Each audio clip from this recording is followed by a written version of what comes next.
Hi friends, music Tamil channel வழியாக மீண்டும் உங்களுடன் இணைவதில் மகிழ்ச்சி. ஔவையார் ஒரு நாள் கால்நடையாக நடந்து வந்து களைப்பு தீர இறைவன் நடனமாடும் ஒரு சிவாலயத்திற்குள் வந்தார்.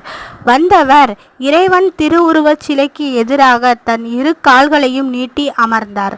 அங்கிருந்த பக்தருள் ஒருவர் ஔவையாரை பார்த்து, பகவான் இருக்கும் திசையை நோக்கி பாதத்தை நீட்டி அமர்வது பாவமல்லவா என்று சற்று பயத்துடன் கேட்டார். காரணம், ஆறுவது சினம், கூறுவது தமிழ் அறியாத சிறுவனா நீ என்று முருகனுக்கே அறிவுரை சொன்ன மூதாட்டி அல்லவா அவர். அதற்கு ஔவையார் சிறு புன்னகையுடன் அந்த பக்தரை பார்த்து கேட்டார், இறைவன் இல்லாத திசையை காட்டு, கால் நீட்டுகிறேன் என்றார்.